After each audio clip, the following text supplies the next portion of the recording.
start. Let us all open our Bible. Proverbs chapter 1 verse 5.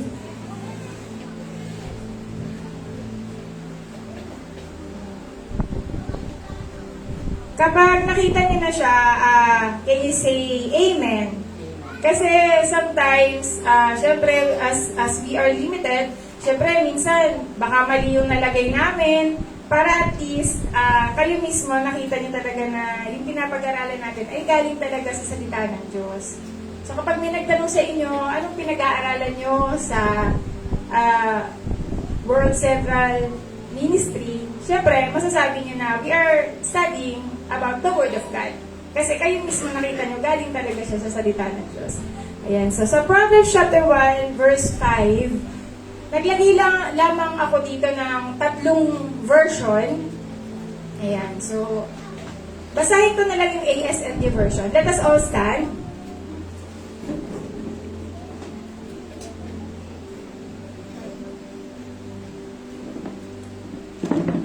Ang sabi sa salita ng Diyos, sa pakikinig nito, so ang tinutukoy dito is yung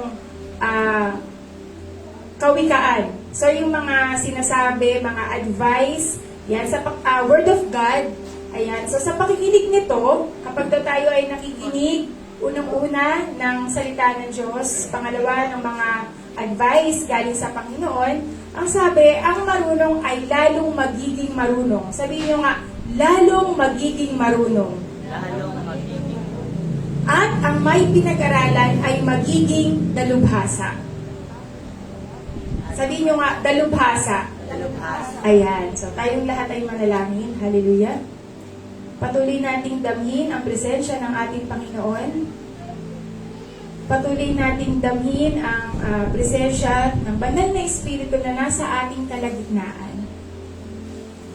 Panginoon, aming Ama, maraming salamat po sa isang napakagandang umaga na ipinagkaloob niyo po sa aming lahat upang kami ay magkatipon-tipon bilang isang pamilya, bilang isang parte ng kaharian ng Panginoon, ng iyong kaharian, Lord.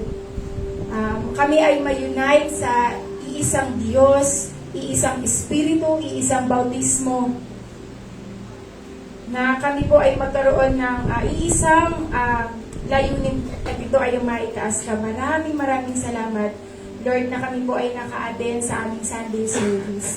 Ganon din po, pinag-pray namin yung mga kapatid namin na kasama namin online o yung mga pakikinig pa lamang online, mga kapatid namin na nais pong makasama din namin sana sa araw na ito, pero mayroong mga ibang bagay na nangyari. Kami po ay pinag-pray din po namin sila, Panginoon, na sa araw na to, ikaw po yung ma-encounter nila, ikaw yung makita nila, ikaw yung marinig nila, ikaw yung ma-meet nila, Panginoon.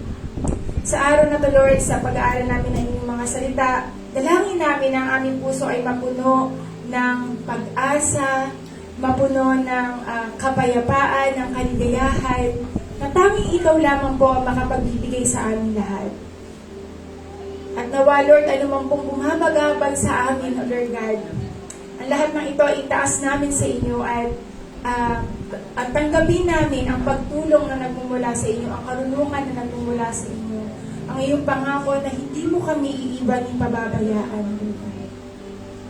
Sa araw na to, pinag-pray din po namin, Panginoon, ang mga dakilang ama ng tahanan, ang mga haligi ng tahanan, Panginoon, na ngayong araw na to ay pinagdiriwang ang araw nila, O Lord God, na ino-honor sila sa harap mo, Panginoon. I pray na patuloy nyo nga pong gawin na mga ama ng tahanan ay maging Christ-centered, magkaroon ng malalim na pananampalataya sa inyo at magampanan nila ang kanilang roles and responsibility bilang father, bilang husband, ng mayroong puso na kagaya po ng sa inyo, Panginoon. Kung paano minahal po ng ating Panginoong Jesus and Church, I pray, God, na ganun din po yung klase ng pagmamahal na kaya nilang ibigay.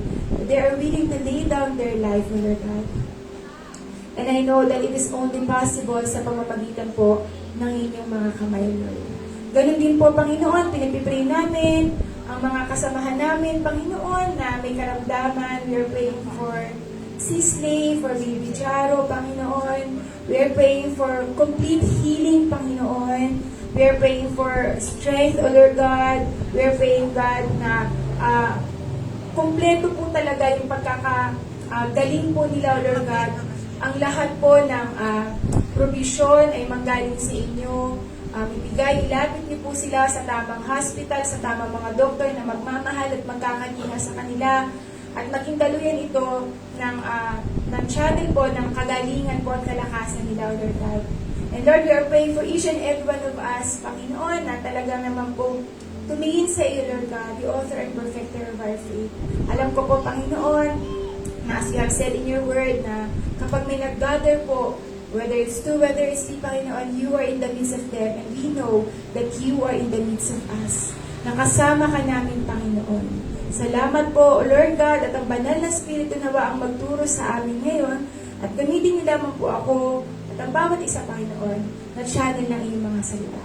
Maitago kami sa inyong likuran, ikaw ang maitaas, Panginoon.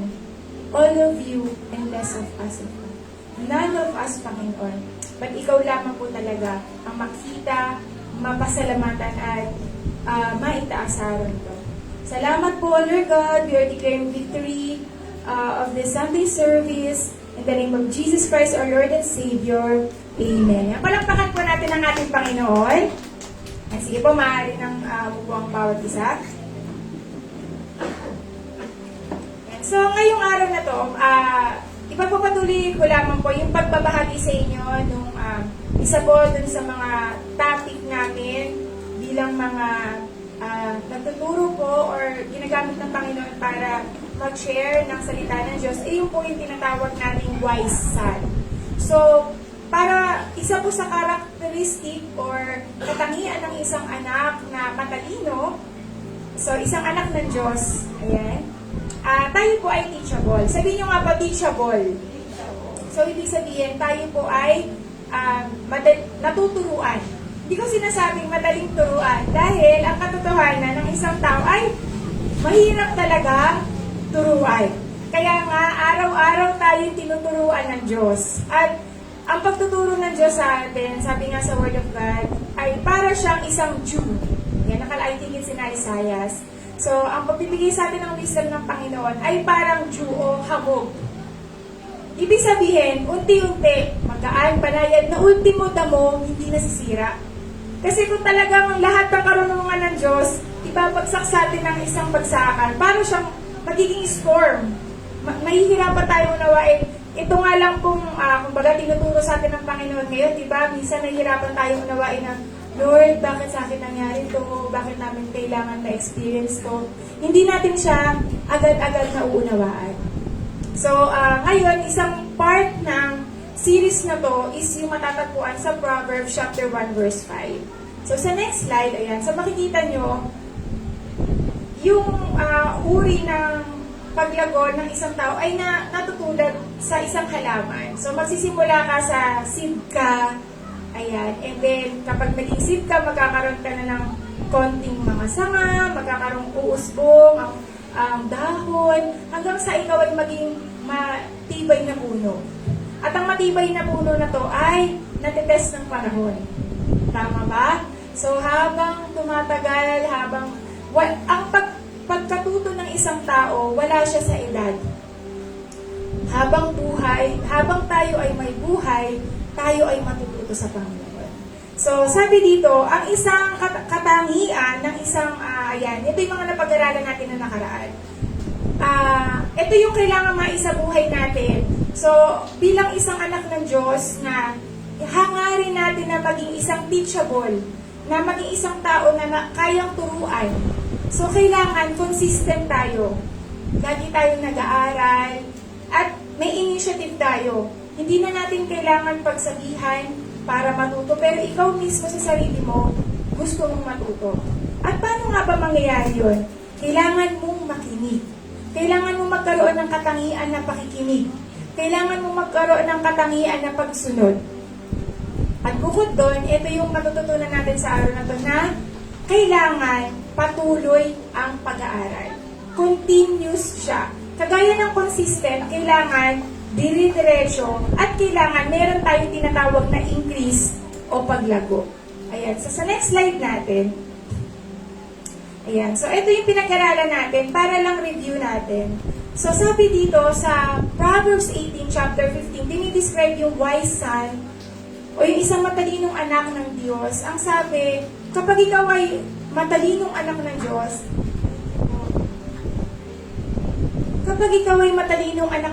lagi kang ready. Sabihin mo nga, ready.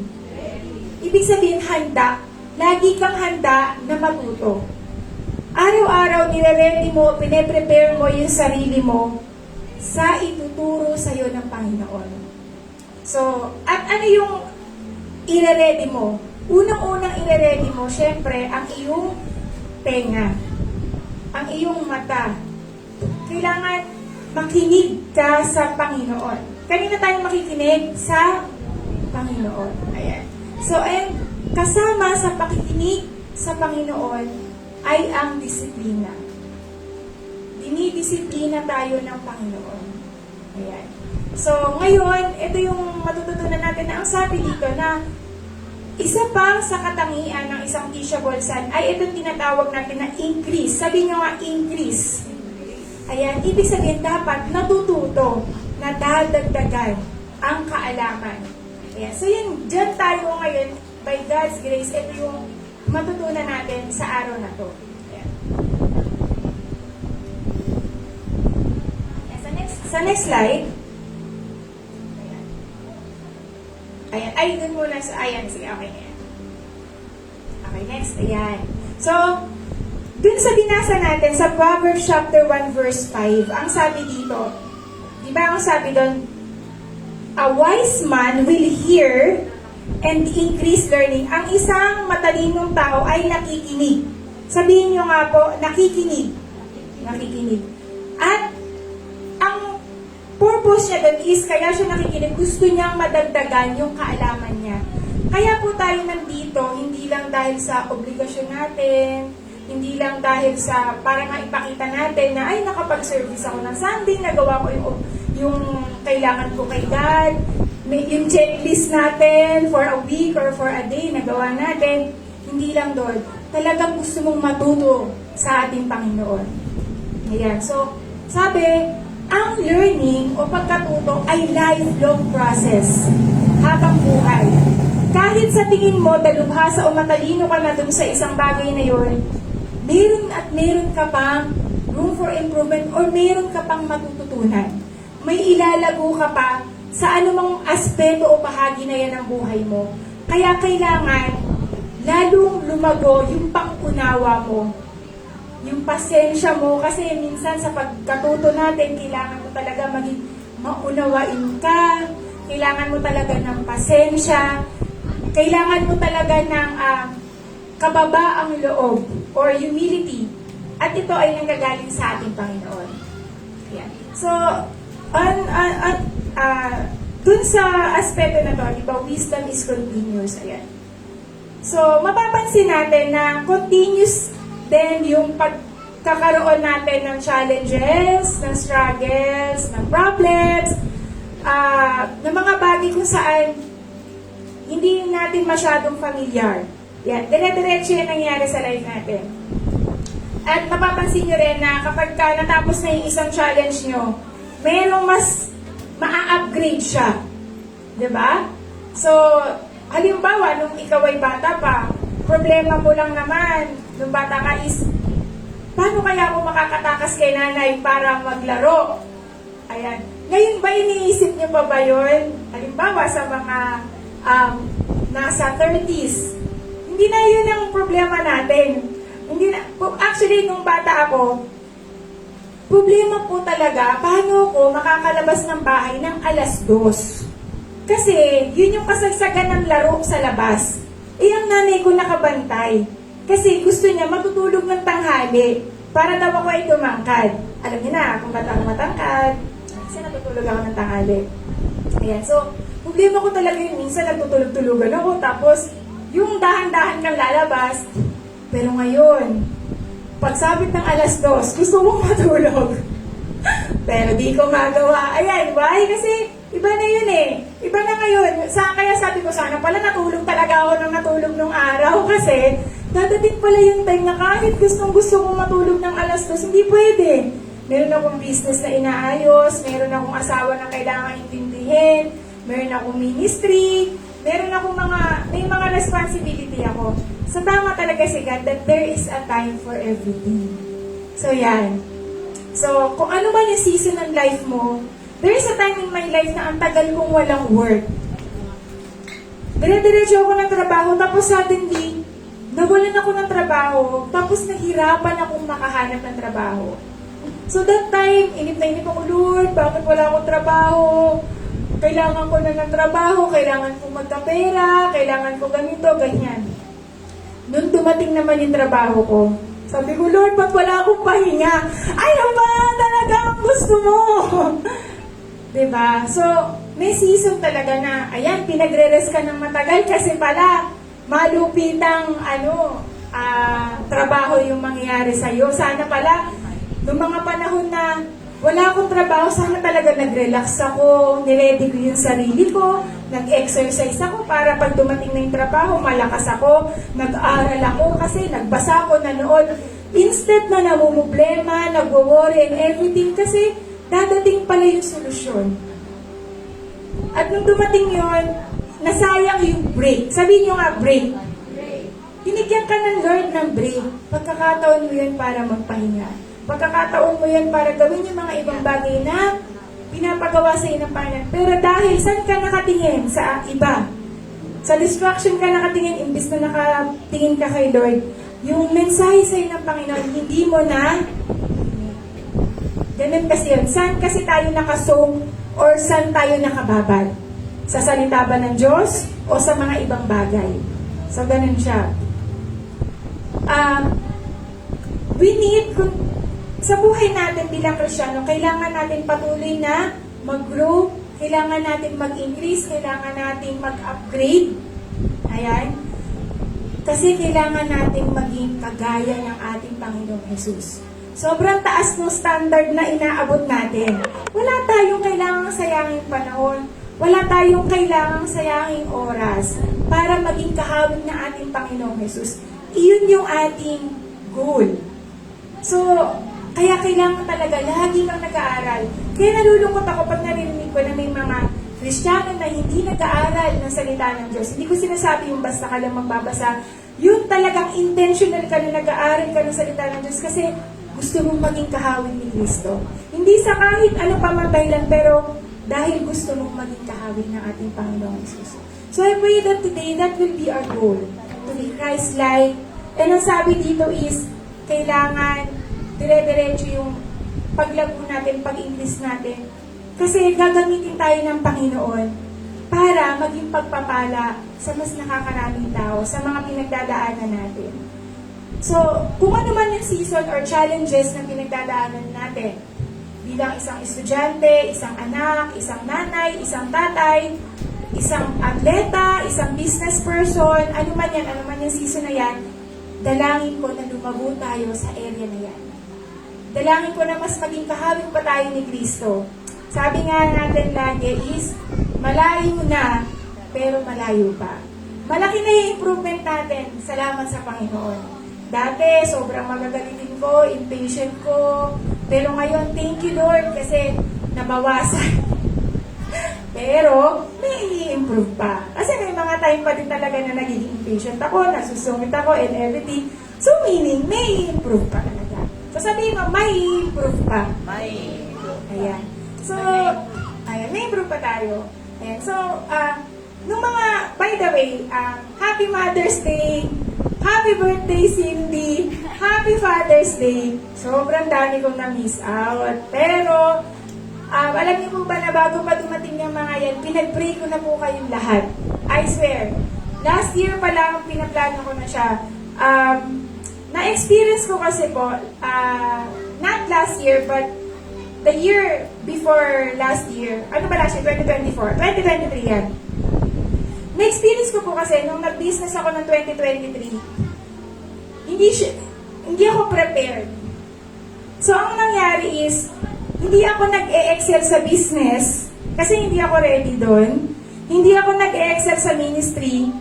Dumadating ako dito, wala akong energy, yung talagang makasimba ka na lang talaga. Ang tawag dito, ano yan, yung paano yung mata mo, ganun, na talagang halatang puyat. So, hindi ako prepared as a volunteer, hindi ako prepared as a minister. So, nakakalungkot isipin na ginagawa mo lang siya ng walang excellence. Kaya, noong 2024, hindi ako nag-business. Tama po ba? Hindi ako nag-business, hindi ako nagpapay, wala akong ginawa. Niready ko. Nagplano ako, nilay down ko. Sabi ko, ito yung mga nakita kong hindi magandang nangyari ng 2023. Paano siya maa-address? So, pinano ko siya ng buong 2023 sa tulong ng Panginoon. So, lagi kami nagmi-meeting, continuous meeting, nililay down ko, sinasabi ko, honest ako sa lahat ng leaders na ganitong panahon, ganito yung mangyari, kailangan ko yung support nyo. Honest ako sa mga kabataan na, eto, niready ko na lahat ng mga pag-aaralan natin kasi ganitong panahon wala ako. So, by God's grace, I'm so thankful na naging maayos, nag-excel ako sa business namin, salamat sa Panginoon. Sinasabi ko nga kay Nanay Abe, last month, kumita kami. Nang higit sa ine-expect ko kasi may na siya, tas halo-halo. Sinong bibili sa'yo? So sabi ko, pagkilos yun ng Panginoon. Yung minsan nga, pag nag-reflect ako, sabi ko, totoo talaga yung sinasabi na in church natin, Stepping Stone Church, ganyan. Kasi thankful talaga ako kasi pinag-pray yung business namin. And nakakuha ako ng magandang result. Hindi ko po sinasabi na magaling yung prayer, pero iba yung spiritual family ka. Salamat po sa bumisita sa store, thank you po. Sa nagsishare sa Facebook page namin, thank you po. Sa nagpipray, thank you po. Alam ko po nakasuporta kayo sa amin nang hindi ko po alam. Maraming salamat po. At wala po akong comparison na sila ganito, sila yung mas mahal ko kasi bumisita sila.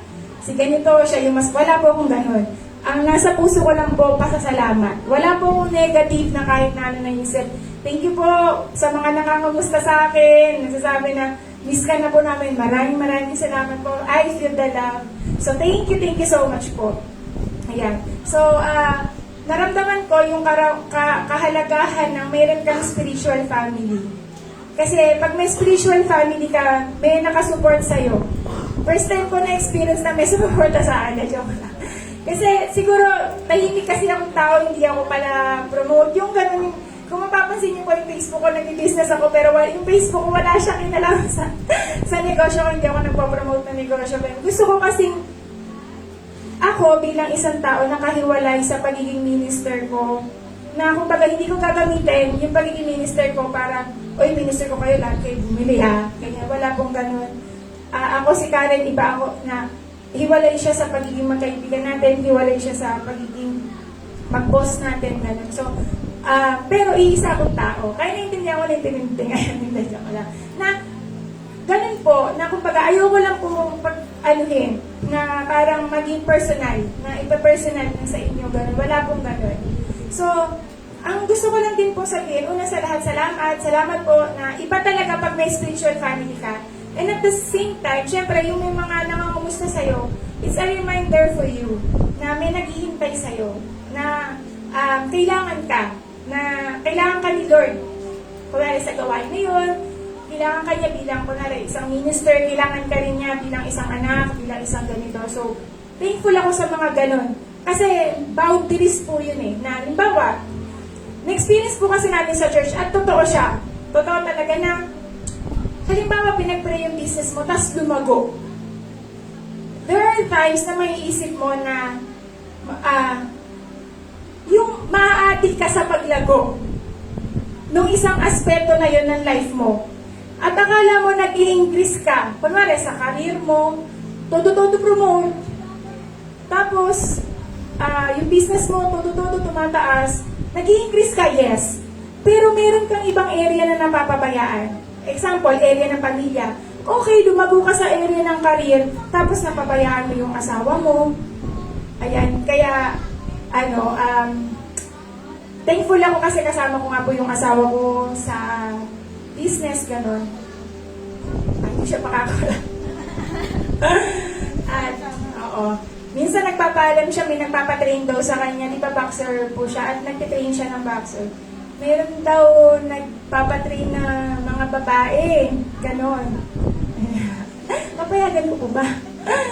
May nabasa po ako, may nag-message po dun sa Ironclad, o may access ako dun para sa kapag mag-chat kayo dun, gusto ko lang malaman niya. So may nabasa po ako na nagtatanong siya, isa siyang babae, kung pwedeng magpa-train. Sir, nagtitrain din ba kayo ng babae? Ano po ba? Papatrainin po ba natin babae? So ngayon, mag-aaral na ako mag-boxing para ipa-part-time ko na siya kasi 150 per session siya o dadagdag ko din, sa akin na lang kayo magpaturo. Ayan, buong congregation nag-agree. Naintindihan niyo po ba yung sinasabi nating paglago? So, matuturing niyo po bang paglago na lumago ka sa isang bagay tapos napabayaan mo yung isang bagay? Paano mo mababalanse ang isang bagay sa Diyos? Nasa Diyos ang karunungan. Kasi si God ay tinatawag natin salvation and yung salvation tinatawag natin balance, may peace. So si God lang talaga yung magbibigay sa atin ng karunungan para mabalanse natin yung relationship natin, yung areas ng life natin. So sa pag-increase ng kaalaman natin, sobrang thankful ko na may spiritual family, na may accountability partner. Ayan, kagaya niyo po, ngayon tinatanong ko kayong buong congregation na ano po ba, papayagan po ba natin na ang isang asawang lalaki ay magtuturo sa isang 19 years old, kunwari ganyan. Ganun po yung mga edad na nagpapaturo ng boxing and everything, ganyan. So, as a boundary, parang medyo mahirap din po, no? Kung halimbawa, personal teacher. So, kung personal teacher, medyo mahirap siya, ayan. Oo, di ba? Boxing, so, pwede, so, ayun, may mga, nagigets niyo po, na at least meron kayong family na matatanungan, na hindi ka mahiya, hindi ka nila i-judge, hindi nila i-judge yung relationship nyo, hindi nila i-judge yung asawa ko, hindi na, nandito tayo nagmamahalan, nagsusuportahan tayo. So, ito po yung isang malaking bagay sa paglago. Yung pagtutulungan po ng bawat isa. So, hindi, mahirap talagang lumago kapag walang tumutulong sa yung magdilig, walang tumutulong sa yung mag-cultivate. Kaya, yung ibang nagsasabi sa akin na, lalago po ba ako kung a-attend lang ako ng church, hindi ako a-attend ng mga Bible study? Mahirap. Mahirap kung dito ka lang aasa. Mahirap din kung wala kang personal relationship with God. So, sa next slide po natin, ito, ang reminder po sa atin today is, wisdom is not a destination but a journey.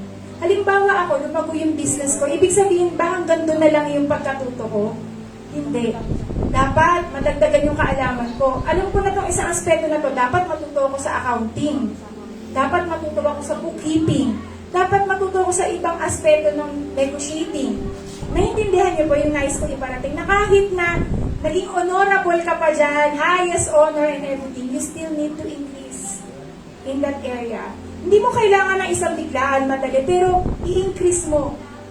Magaling kang magluto, increase. Mag-aral ka pa.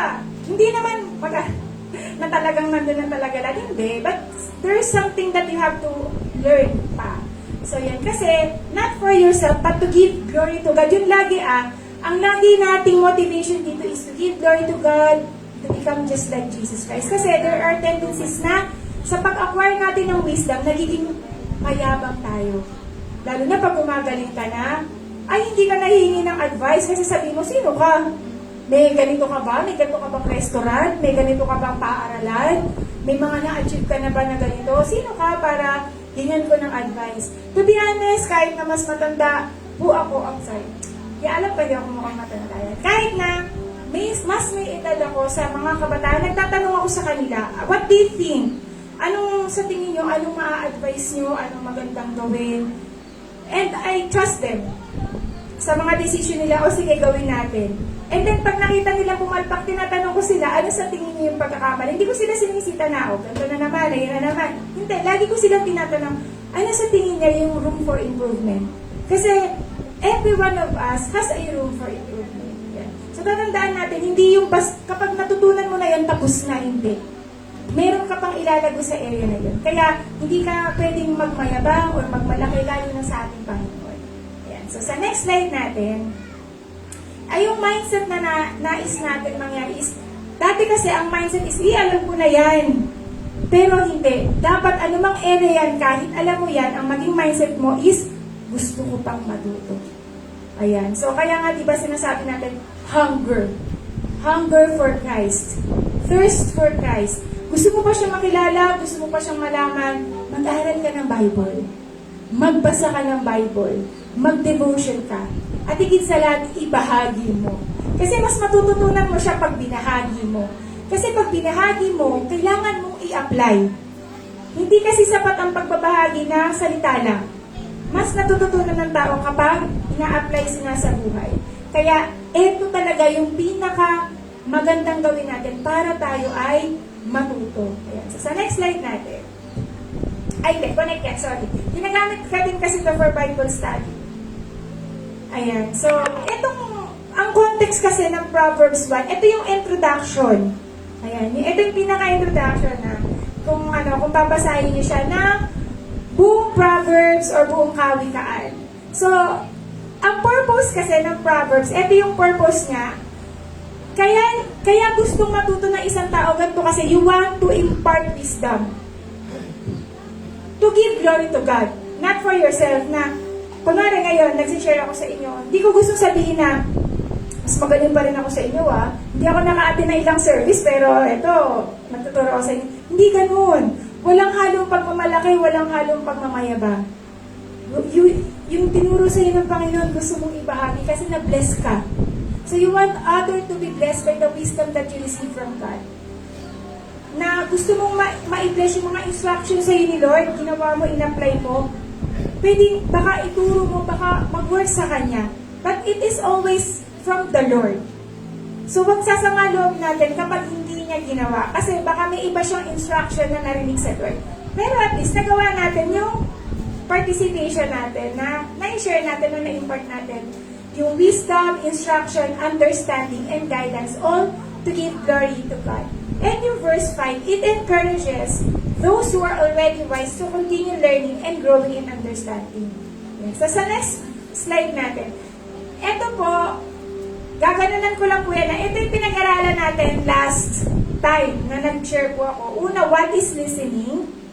Ayan. So sa next slide, ayan. Basically, kung natatandaan nyo, yung what is listening na pinag-aralan natin is, listening always comes with obedience. Kung totoong nakikinig ka, ang purpose mo nun is gusto mo kasing sumunod. Ayan. So, sa next slide natin, why we listen? Unang-una, God listens. So, as children of God, as God listens, we also listen. So, ito yung general or parang something that we can apply to our life para ma-improve yung listening skills natin. At bakit natin gustong ma-improve yung listening skills natin? Because, again, we wanted to honor God. There are times that we don't want to listen. Why we don't want to listen? Example, ayaw mo nang makinig kasi paulit-ulit. Ayaw mo nang makinig kasi naiisip mo negative kagad. Kunwari, ayaw mo makinig sa dahilan or excuses. Sasabihin mo, excuses lang yan, alibay lang yan. So, ayoko nang makinig. So, sometimes, sinashut off agad natin yung tenga natin before we even listen dun sa ating kapwa. But here, we honor God by listening to other people. And when we listen to other people, we invite the Holy Spirit first. Kasi otherwise, baka may ma-impart sa'yo yung isang tao na hindi galing sa Diyos. So that's why before we talk or we communicate to other people, kailangan talaga we are prepared na kasama natin ang ating Panginoong Diyos. So, that's why I really emphasize that even small talks po, we always invite the Lord, we always start it with prayer. So, sometimes hindi man siya kasama, halimbawa, hindi siya sanay mag-pray.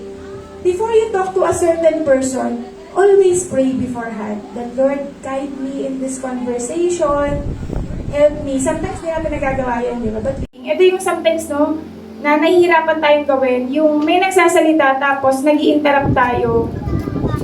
Ang isang mabuting pakikinig is hayaan mo muna siyang magsalita Pag natapos siyang magsalita, at saka ka magsalita.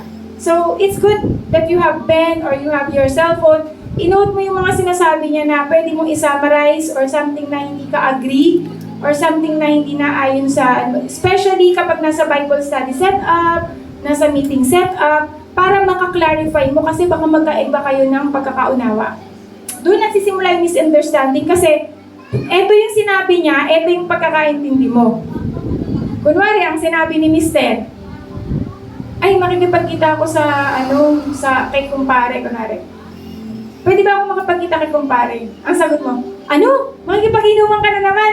Wala naman siyang sinabi na, makikipag-inuman siya, pero pinangunahan mo na siya. That's not a good listening skills. Which is nagagawa natin siya. O kaya minsan kahit sa mga kaibigan natin, ganyan. Kuya, alam mo ba, nakita niya yung ex niya na asar ka dun sa ex niya. Nakausap ko niya, sabi niya, alam mo ba, nakita ko si Jake. O nakapagbalikan ka na naman. O, di ba? Ganun tayo eh. Mamaru. Ano po yung mamaru? Ayan. So, o kaya, mema. Ano yung mema? Mema, sabi. Ayan. So, hindi tayo mema, hindi tayo mamaru. Pwede mo siyang tanungin. Pwede malaman saan tutungo itong pag-uusap natin tungkol kay Jake. Kasi kung pagbabalikan nyo, alam mo na yung stand ko, hindi ako agree. Ganun. So, we listen, we ask, we listen. So, it's, wag natin silang i-interrupt or something. Pero ako, sa akin lang naman po ito, no? There are times na, kapag yung isang tao, alam ko talaga na puro negative ang hatid na sa pakikipag-usap, nagbibigay po talaga ako ng boundaries. As much as possible, hindi na po ako masyado nakikipag-meet dun sa tao na yun na, bawa, isang taon na puro negative talaga yung sinasabi or wala talaga siyang nai-impart. Pinagpipray ko na lang siya, pero yung boundaries po namin, kumukonte. Kumbaga, hindi na po ako gano'n nakikipag-spend ng time sa ganoon. Ayan. So, sa next slide po natin. Ayan. So, listen to God and not to noise. This is very difficult, especially for people who are not reading the Bible. How can you listen to God if you are not even reading the Bible? Meditate His Word, pray, and allow the Holy Spirit to direct our thoughts. Hayaan natin na ang Holy Spirit ang mag-direct ng thoughts natin. Sometimes, the world is telling us na panghinaan ka na ng loob, wala na yung pag-asa, mamumuti na ang uwak. Di ba pag sinabing mamumuti ang uwak, wala na talaga. It's impossible. Imposible. You are broken. Hindi ka karapat-dapat. There are a lot of thoughts, negative thoughts that's coming from the enemy, but let us allow the Holy Spirit to direct our thoughts. That's why I am always telling to spend more sa mga godly music. Yung mga pinapanood natin, I pray that it is godly. Yung mga reading materials natin, yung mga conversations natin, I pray that it is godly and from the Lord. And seek counsel. Kung mag-a-ask man tayo ng advice, I pray that it is from a godly, mature people. And it is your friend. Na alam mo na nagmamalasakit, nagko-concern at nagmamahal sa'yo. Hindi yung parang gusto mo lang kasi mailabas sa maraming tao. Yan. So kahit sa Facebook, in-announce mo na kasi alam mo yun. Pero it will not really help. At the end of the day, ang magpapagaan talaga ng buhay mo at ng puso mo at ng sarili mo, ito ay ang ating Panginoong Diyos. Yan. So sa next slide, ayan. So seeking, di ba po, ang sinasabi natin is dapat nag-i-improve tayo or nag-i-increase. So, we should continuously seek God. We should continuously seek the knowledge from God. Sabi ng James 1 chapter 5, the Lord gives generously to those who ask. So, araw-araw dapat patuloy tayo nag-a-ask sa ating Panginoong Diyos. Ayan. So, sa next slide natin, eto, ang iniiwasan natin mangyari is yung magkaroon tayo ng idle moment. O yung na-stuck ka na, andun ka na lang. Hindi ka na makalabas sa sitwasyon. natrap ka na. Yan ang nagiging resulta pag hindi talaga tayo nagsisik sa ating Panginoong Diyos. Ayan. So, sa next slide natin, ito yung question. Ayan. So, as we end po yung ating pag-uusap ngayon, ang question po na iiwanan ko sa inyo is, mayroon po bang area ng life nyo na sa panahon ngayon ay stagnant? Hindi kumikilos, hindi nag-i-improve, hindi nag-i-increase. Sa tingin mo ay na-stuck ka na. O ikaw, o kakilala mo, o someone na malapit sa'yo, mayroon po kaya. So, let us pray for them. Let us pray for them na ma-cancel yung stagnation na nangyayari sa kanila. There is stagnation kapag wala ang ating Panginoong Diyos. Because Jesus Christ is the fountain of life. So walang tubig, walang dumadaloy. Tuyo. Kaya walang pag-increase, hindi nag-i-improve ang ugali, hindi nag-i-improve ang sitwasyon ng buhay, hindi nag-i-improve ang paraan ng pagsasalita, hindi nag-i-improve ang ministry, hindi nag-i-improve ang relationship sa ating Panginoon. So I pray as we end po yung topic natin ngayon that we talk about increase, continuous growth. I pray na patuloy nating bahagian ng salita ng Diyos, patuloy nating impart, i-encourage, especially yung mga tao na natrap na, mga tao na hindi na makamove forward, mga tao na sa tingin nila wala ng pag-asa because there is still hope. There is hope in Christ. So there are a lot of area. So that's why I really support. Example, I support Couples Fellowship. Kasi para sa mga nawawalan na ng pag-asa sa relationship, there is hope. At makikita natin yon sa mga testimony na umaalit sa Couples Ministry. So thankful po ako talaga sa bumubuo po ng Couples Ministry at sa patuloy na umaattend kay Sis Joy, kay Sis March, sa buong pamilya, Gutierrez family, Cruz family, kala Nanay Abeng, Santos family, kala Sis Bel, at sa lahat-lahat po. Salamat po kasi po nakikita natin doon na walang pamilya na walang pag-asa. Lahat ng pamilya ay may pag-asang mabuo, lahat ng pamilya ay may pag-asang maging maayos, maging center ang ating Panginoong Diyos, ma-unite, maisaayos. Thankful din po ako sa youth na nagpapatuloy sila sa pagpapalago ng kanilang sarili, sa ACADS nila, sa ministry nila, hindi sila nagpapabaya. Thankful ako and I really hope that you will continuously grow sa career nyo as Christian, as ministers, as volunteers. Thankful din po ako sa buong community church natin, sa mga sa pastors natin, kila Pastora Cindy, kila Teacher Jason at sa lahat ng volunteers. Thankful po ako. Even though people may not see our improvement, God sees. God helps, and God will continue to help us to become the better person He wants us to be. So yan, sa tayo po lahat ay tumayo.